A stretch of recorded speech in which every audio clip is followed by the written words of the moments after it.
En esta búsqueda y en esta idea de construir un mejor mundo y un mejor espacio y una mejor sociedad, pues nos hemos ido como encontrando con los retos y desafíos que la propia humanidad y el mismo desarrollo sostenible nos ha ido marcando. ¿A qué me refiero con esto? Cuando se habla de políticas para la implementación de la Agenda 2030, la construcción de paz, cuando hablamos de políticas públicas para permitir la eso de un nuevo mundo, se me viene a la cabeza muchísimas cosas, sobre todo que quise hablarlo desde la vista de las neurociencias. Por ejemplo, ¿a qué me refiero con ello?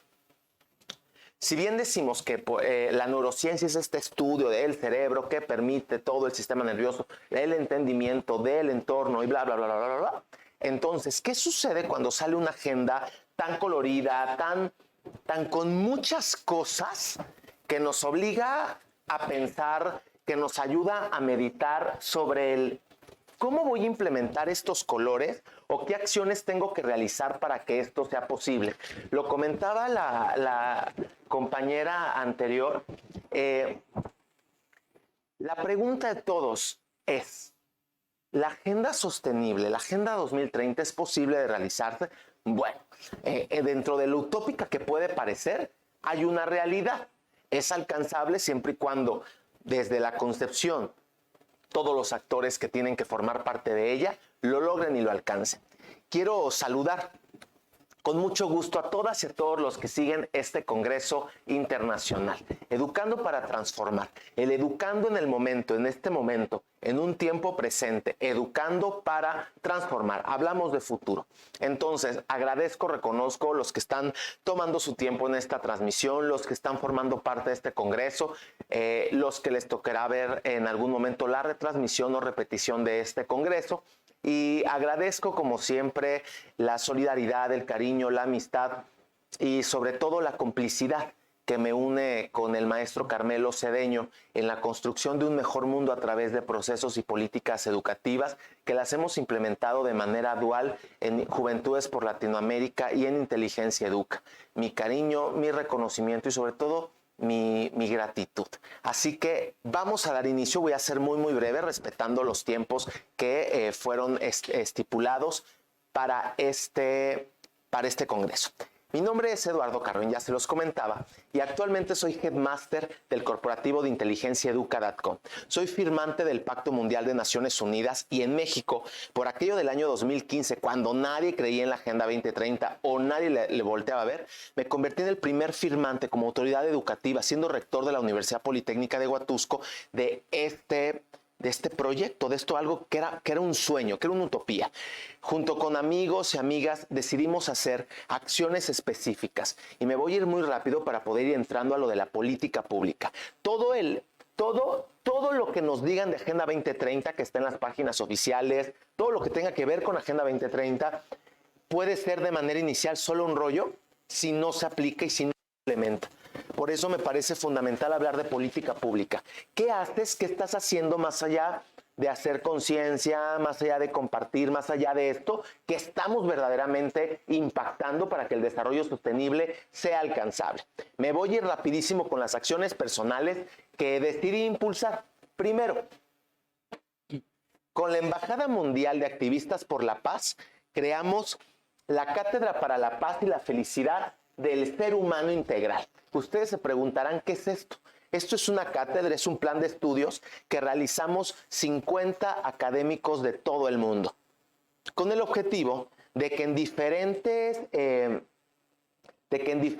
congresos o parlamentos de México y de Latinoamérica se pudiera implementar una ley que permitiera que en los bachilleratos o en los high school o en la educación inicial hubiera una cátedra para la paz. En el caso de México,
eso.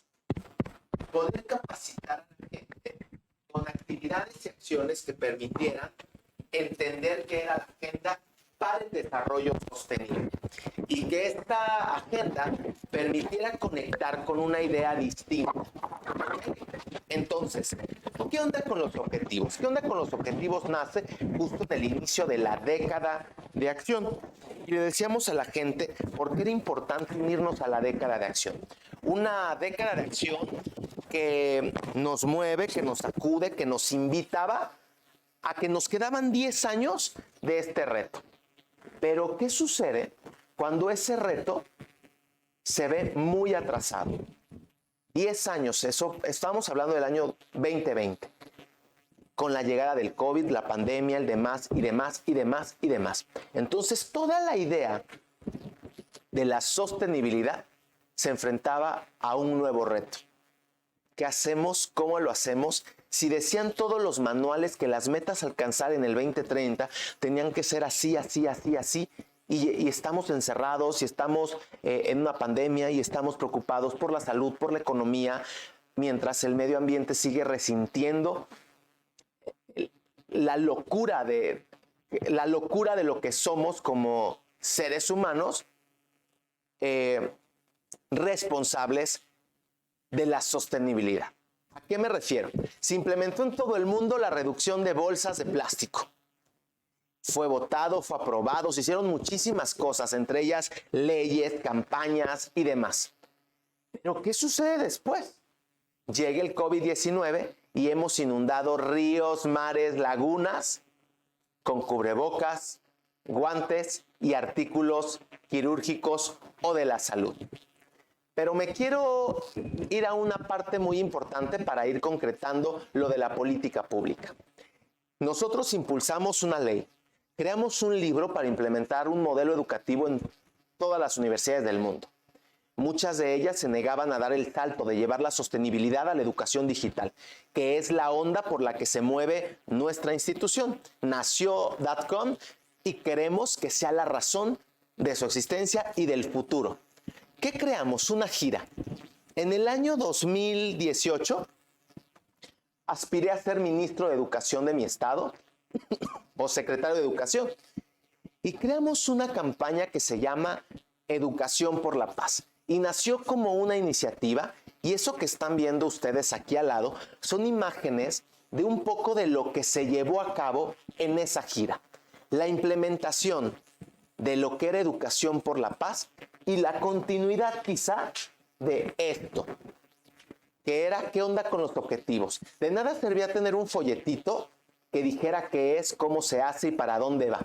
Lo que necesitábamos verdaderamente era capacitar a esta gente, a estas ciudadanas y ciudadanos del mundo que necesitaban saber qué onda con los objetivos, que esto no era un tema de los gobiernos, que esto no solo era un tema de las empresas. Hablamos con niños, jóvenes, hablamos con la sociedad en general buscando un diagnóstico. ¿Para qué queremos un diagnóstico? Para poder llevar esto a una agenda pública. Tocamos quizá el corazón de muchos problemas, entre ellos la violencia de género, el abuso sexual, el consumo de drogas. Hablamos de ello, del deterioro ambiental, hablamos de los valores, hablamos del cómo apoyar al campo, el cómo generar economía, el cómo rescatar a los pueblos originarios. Y fue una gira que nos llevó muchísimo tiempo, muchísima inversión en todos los sentidos. Primero, porque parece que el tema de paz es muy lejano, porque parece que el tema de paz es algo utópico y mucha gente, incluyendo los gobiernos municipales, estatales o nacionales, se niegan a creer en la paz como la vía y la ruta para generar un ordenamiento social. Y creemos que la paz solo es aquello que resulta de la guerra. Es decir, no se concibe que la guerra sea un tema ajeno a la paz. Cuando los niños aprenden qué es paz, es porque entienden primero qué es guerra. Y no debe ser así. La paz es un estado incluso mental, emocional. La paz es un estado y un estilo de vida que en Inteligencia Educa estamos implementando a través de diferentes estrategias. Por eso para mí me parece fundamental. que la sostenibilidad esté dando paso a la igualdad de género. Me parece fundamental que la sostenibilidad le esté dando paso de manera directa a la producción y consumo responsables. En países como Latinoamérica, que tenemos mucho campo y mucha productividad, pero que además vemos nuestro mercado amenazado por los compradores y revendedores de nuestros productos que están golpeando al campo, a las y a los productores. Finalmente, la razón de la construcción de la paz es acabar con la pobreza, pero creo que tenemos que empezar acabando con la pobreza educacional, mental, la pobreza social en general, más allá de la económica, la pobreza aquella que nos hace creer que unos son más que otros, la pobreza que nos hace pensar y creer que las mujeres eran el sexo débil, la pobreza que nos hace pensar que los pueblos originarios son unos indios, solamente son unos indios, unos indígenas, o es gente que no está a nuestra altura o a nuestro nivel, la pobreza que nos hace pensar justamente eso, que hay una separación de etiqueta. Entonces, en la pública, la gira que ustedes vieron fue una primera parte, hicimos una segunda etapa. En esta segunda etapa generamos la inclusión ya de los actores. ¿Qué queríamos? Diputados, senadores, queríamos impactar en otro tipo de comunidad. Lo hicimos con bachilleratos, telesecundarias, lo hicimos incluso llevando y pariendo algo que se llama Youth Awards 2030, como una edición en la que íbamos a reconocer a las y a los jóvenes que estuvieran impactando en el desarrollo sostenible. ¿Por qué? Y lo hicimos estas actividades en los congresos del estado de Veracruz, de Hidalgo, de Tlaxcala, porque la intención era decirle a la sociedad que de nada servía que estuviéramos caminando solo la comunidad hablando de qué era esto, sino que tenían una responsabilidad las legisladoras y legisladores para implementar la agenda en sus iniciativas de ley y que fueran aplicadas esas leyes. Más tarde, con la llegada de la pandemia, hicimos alianzas importantes en todo el mundo, entre ellas la de Juventudes, y por eso siempre reitero que Carmelo representa mucho de lo que hoy para nosotros es la concepción de una verdadera alianza estratégica. Las alianzas estratégicas ni siquiera son, muchas veces las queremos para la foto, las alianzas estratégicas muchas veces las tomamos para decir que nuestra institución tiene tantas firmas, tiene tanto esto, tiene tanto el otro, pero verdaderamente ¿para qué firmamos? Firmamos para poder lograr resultados. Firmamos desde una política educativa que sea aplicada hacia la sociedad. Este congreso es el resultado de ello. Carmelo decidió hacer una convocatoria con diferentes instituciones del mundo para poder implementar esto que es el verdadero objetivo y razón de las políticas públicas. ¿Qué hicimos después de esta gira? Llevar el tema a un paso más. México acaba de presenciar una de las elecciones y campañas políticas más importantes de su historia. Era la más grande. Y entonces decidí, históricamente la gente lo sabe, soy un ente público, soy un ente social, soy un ente político. Entonces dije, si como rector implementé esto, como headmaster de Educa he hecho esto, con la creación de los posgrados estoy haciendo esto, ¿por qué no llevar? Y como escritor estoy implementando diferentes textos a través de la sostenibilidad, ¿por qué no llevarlo por primera vez a una campaña política? Y de más de 2.500 candidatos que tuvo México el pasado julio, fui el único candidato que llevó la Agenda 2030 como una bandera de campaña. ¿Cómo? Generando todas las propuestas de transformación municipal basados en el Plan de Desarrollo de Naciones Unidas para poder lograr esto, la sostenibilidad. ¿Cómo? Primero, que rompiéramos con los estereotipos de la campaña tradicional, logrando impactar un poquito con lo que era la política pública y llevar la Agenda 2030 como una herramienta. Muchos dijeron que era una utopía porque además no es alcanzable y no es lograble. Lo que yo les puedo decir con toda certeza y con toda experiencia es que más allá de lo que deja la campaña política, más allá de lo que implementamos en las escuelas, más allá de lo que están haciendo los grupos, las fundaciones, las organizaciones, si regresamos al inicio de mi participación y hablamos de la neurociencia, entonces ¿qué estamos percibiendo? Estamos percibiendo la peor etapa de la historia de la humanidad y lo comentaba ayer en la inauguración. Entonces, la peor etapa educativa de la historia de la humanidad solo se va a enfrentar si decidimos dejar en su lugar, en el pasado y una buena parte de la historia, todo aquello que en su momento fue bueno, pero que hoy es obsoleto y que hoy no nos sirve. Poder llegar a los nuevos congresos, parlamentos, legislaciones y decir, podemos hacer esto. Poder reconocer que los medios digitales son una verdadera herramienta para el conocimiento, pero que aquellos maestros y maestras que quieran verdaderamente dar el siguiente paso se tienen que profesionalizar hacia la digitalización, y que la digitalización no solamente son las redes sociales como Facebook, Twitter, Instagram, YouTube, el Zoom y demás plataformas. La digitalización y la era digital en la educación es una formación que nos permitirá entender para qué se usan, cómo funciona, cómo conecta un profesor. Creer que solo si nos ponemos frente a un monitor estamos transmitiendo el conocimiento nos va a hacer limitativos y vamos a caer en un proceso, tarde o temprano, como en el que lo único que veías de tu compañero era su espalda, porque lo que tenías al frente era un profesor dándote una clase. Que si bien por las tendencias, por la historia y cultura en el pasado funcionó, hoy son temas verdaderamente obsoletos. El regreso a clases, y con esto concluyo, la neurociencia, ¿qué estamos percibiendo? Un mundo en depresión, un mundo polarizado, un mundo cansado, con una crisis económica, con una crisis anímica, con una crisis y pobreza alimentaria, y lo dije al inicio, la más grande crisis educativa de la historia de la humanidad. ¿Por qué?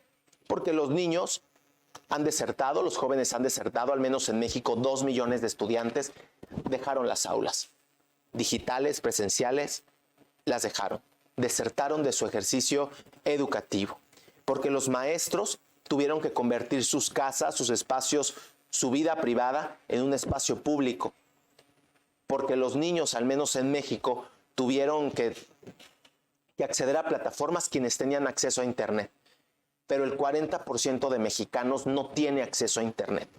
¿Qué nos vino a dejar este proceso? El resultado de discriminación, el resultado de verdaderamente rezago social que existe y la muy lejana idea de que la igualdad se va a lograr si seguimos creyendo en la división de sectores, de sociedad y de poblaciones. Agradezco y reconozco este congreso, y con esto concluyo, con la reflexión de qué es lo que estamos haciendo para percibir la sostenibilidad de manera distinta. Habemos muchas organizaciones, entes que estamos activos, que buscamos los congresos, los eventos, los foros, donde podemos proyectar y compartir un poco sobre nuestro quehacer, sobre nuestras acciones. Pero la invitación quizá este día es, toda esta política pública que generas, o todo lo que tú haces a favor de algo o en acción de algo, es una política pública porque está impactando. ¿Qué podemos hacer? Acerquémonos a las autoridades, acerquémonos a los empresarios, acerquémonos a las organizaciones y digámosles que trabajemos en colectivo, que hagamos equipo, pero no dejemos de ver al ser, no dejemos de ver al ser humano, a el que somos todos los días, perfectos e imperfectos, con emociones, con alegrías, con tristezas, con desafíos, con grandes duelos, con grandes retos, pero seamos responsables y seamos congruentes. Viene un mundo distinto. ¿Y viene un mundo cuándo? Ya empezó. Entonces eso que estamos esperando, como el regreso a clases, el no sé qué, el bla, bla, bla, también es parte del pasado. Porque nos tocó ya esta transición en la que no sabemos si estamos viviendo en el presente, en el pasado, o si estamos verdaderamente ya puestos en el futuro. Asumamos la responsabilidad. Seamos muy congruentes. La educación basada en competencias nos permite creer que no hay conceptos ni verdades absolutas, y que los estudiantes pueden generar nuevas verdades, nuevos conceptos y nuevas ideas. Hagámoslo juntos, hagámoslo con responsabilidad, hagámoslo con sostenibilidad. No importa qué tanto. Esto no es una carrera para ver quién hace más. Es una carrera de responsabilidad. Lo que tú hagas va a impactar. Alguien me dijo alguna vez que México tenía más de 130 millones de habitantes, y que si alguien hacía en su vida, mexicano hacía en su vida una cosa, solo una, por su país, habría más de 130 millones de razones para volver a creer en México. Entonces, hagamos lo que tengamos que hacer y volvamos a creer en la humanidad. Volvámonos seres humanos, regresemos a eso. Que las tecnologías, que las plataformas, que el desarrollo tecnológico no nos quite lo que nos caracteriza como raza, la humanidad. Vamos por sostenibilidad, vamos por ese 2030, vamos por un mundo mejor, sin carreras y sin prisas, pero con mucha responsabilidad. A través de la educación, muchísimas gracias. Mi nombre es Eduardo Carrión Muñoz, soy Headmaster del Corporativo de Inteligencia Educa y principal de Juventudes por Latinoamérica. Muchísimas gracias. Saludo a todos en la distancia.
Crítico, todo se tiene que generar, porque los cambios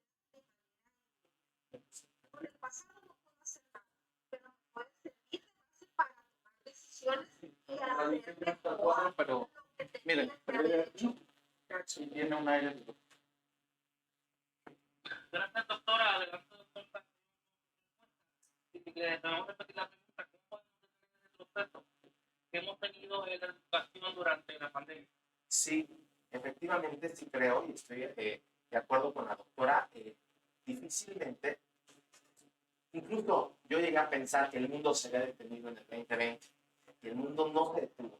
La verdad es que nos detuvimos nosotros. Entonces, fíjate, ¿cómo detenemos el retroceso? Hay un retroceso quizá en la manera en la que estamos percibiendo todos aquellos niños y niñas que no han podido tener acceso a Internet y que por lo tanto se han visto desde hace más de un año rezagados. En México al menos la violencia de género creció terrible y en el hogar fue impresionante la violencia que creció, aumentaron los indicadores. Entonces, ¿cómo podemos detener? Con mucha visión de hacia dónde queremos llegar. Es decir, quiero cambiar esto por esto, pero que este por esto signifique claridad, certeza, signifique alguna lógica que nos ayude a conectar con una idea, con una...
No sé, yo tengo pagado todo y están dando.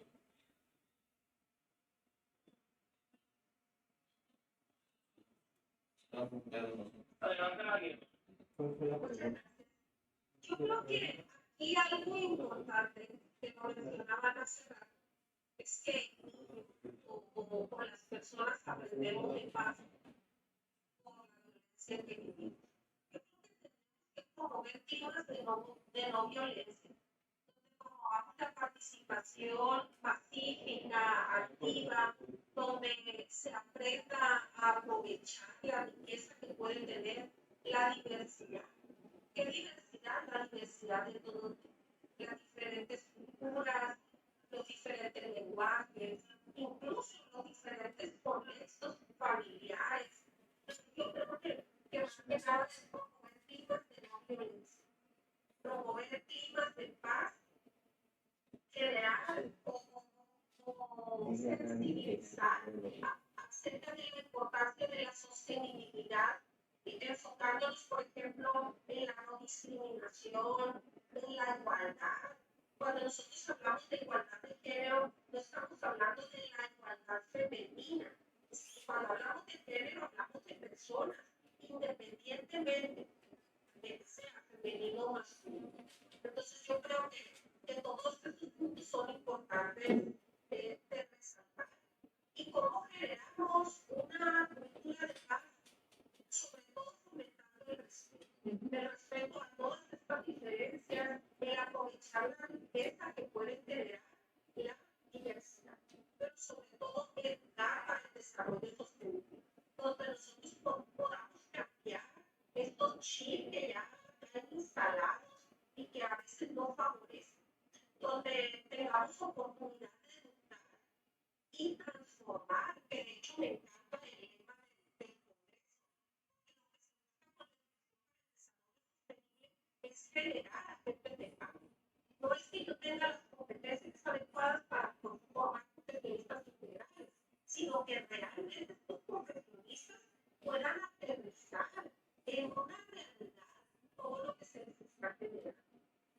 Algo importante, independientemente de la carrera, de la formación que les estemos dando, de la formación específica en un área de conocimiento, tiene que ver con esto, con la cultura de la paz, con el respeto y con el enfoque del desarrollo.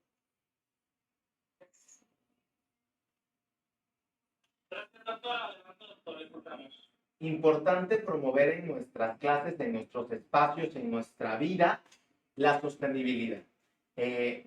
Desde el cepillado, el uso del agua, es generar de la sostenibilidad un estilo de vida.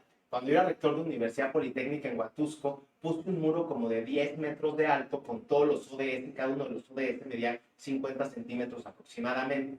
Me acuerdo que los alumnos decían, era 2015.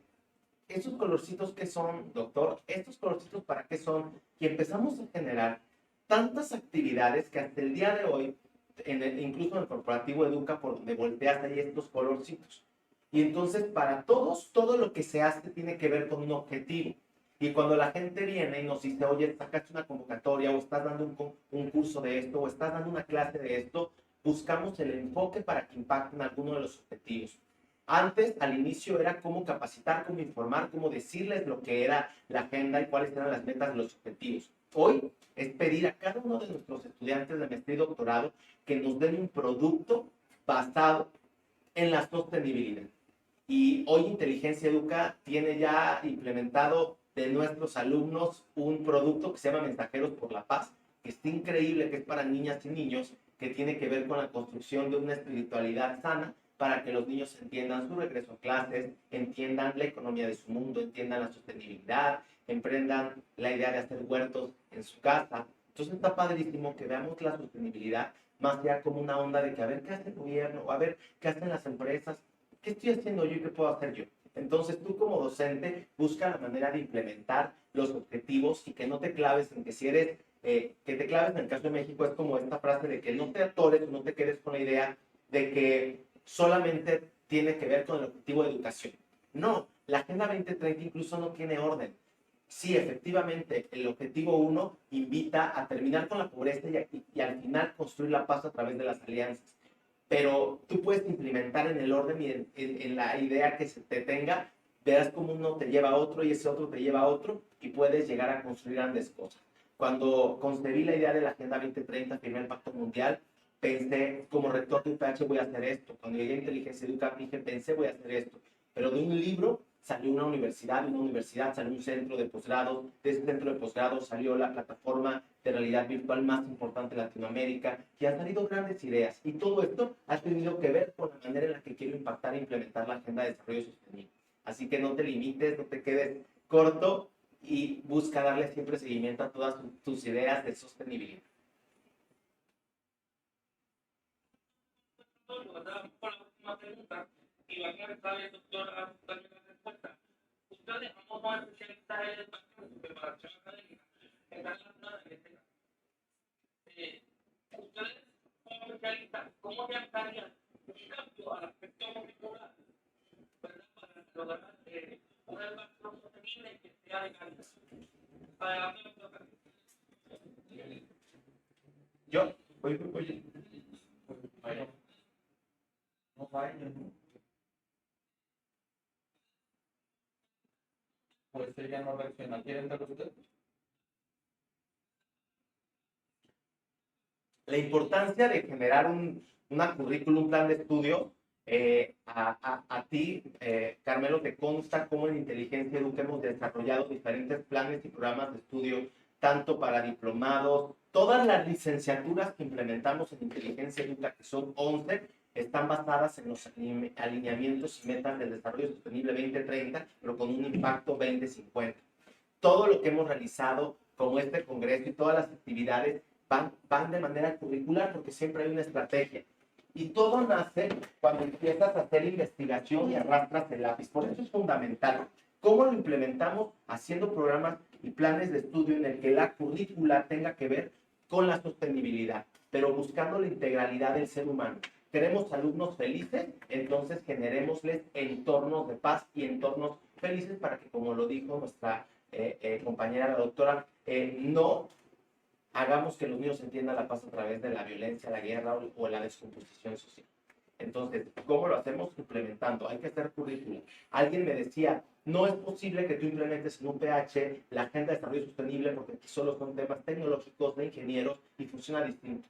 Cuando yo empecé a meter la parte de la humanidad, las humanidades, las artes, la cultura, el deporte, a la formación de los alumnos a través de los planes de estudio que hicimos basados en la Agenda 2030, llevamos a muchos de nuestros alumnos a ganar campeonatos nacionales de fútbol, de taekwondo, de proyectos tecnológicos. Entonces sí se puede. La sostenibilidad es una visión de cómo queremos lograrlo. Creemos planes y programas de estudio y bueno, pueden consultar un poquito más en inteligenciaeduca.org o en Juventudes por Latinoamérica y el Caribe para que conozcan un poco de todo de toda la currícula que se está generando a favor de la construcción de la paz.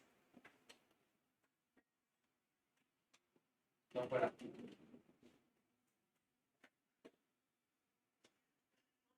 En mi caso, yo de formación soy contador público. Por ejemplo, acá en mi universidad hemos tenido oportunidad de desarrollar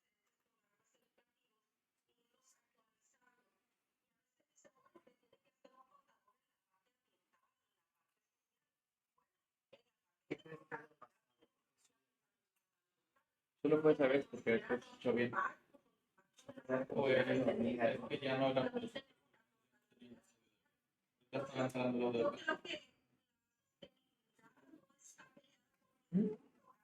¿Puedes tomar algo?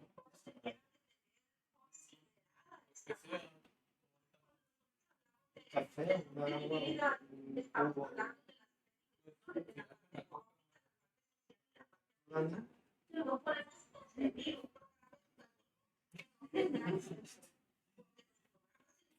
tienen que estar pensando en una asignatura determinada, pero también en su contexto. ¿Cuál es el contexto específico de la realidad que estamos viviendo? Si nosotros hablamos de bienestar común, ¿qué hacen los estudiantes cuando se convierten en profesionistas?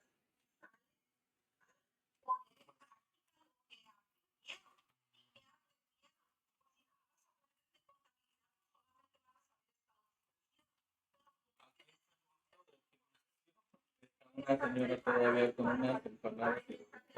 Ya acabé, solo me despido. Dale, preséntalo ahí. Hola, Dale, dale. Y para la otra, de hecho, yo creo que vas a esperar unos minutos. También le hablé a Valeria. Bueno, que no le hablé a la madrugada. que entra en Submation. Importante.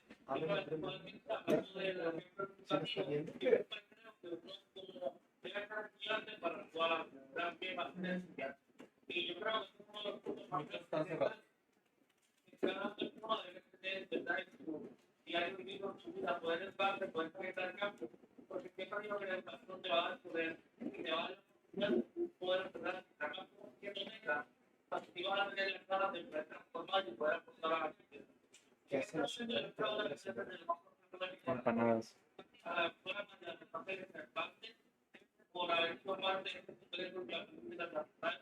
Y gracias a una manera por gracias por conectar la gente a la que se trata y al pasaje sostenible. Al doctor Eduardo Carlos, Eduardo, respeto, admiración y cariño. Gracias por tener juventud. Gracias por la oportunidad de hacer la fiesta. Vamos a seguir familia. Vamos a continuar estudiando la historia. Y ahora en adelante, este primer aniversario no va a ser el primero. Primero para poder continuar celebrando juventudes y ahí está. Y en especial, como tú dijiste por la sugerencia, nosotros tenemos este acuerdo colaborativo, que ya es colaborativo, ¿verdad? Ya lo sentimos de que estamos teniendo esta aprobación dentro de lo que es la educación. Gracias una vez más por tener en nosotros.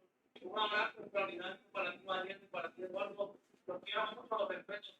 Gracias por haber sido parte de este momento. Y definitivamente que están dando encerrado este diálogo de educación sostenible, ¿verdad? En la mañana de las horas Álvarez, del doctor Rodrigo Polo, y ahora con María Rosa Eduardo, ¿verdad? Que complementando los cuatro el tema de la educación sostenible, definitivamente cada uno de sus perspectiva, ¿verdad?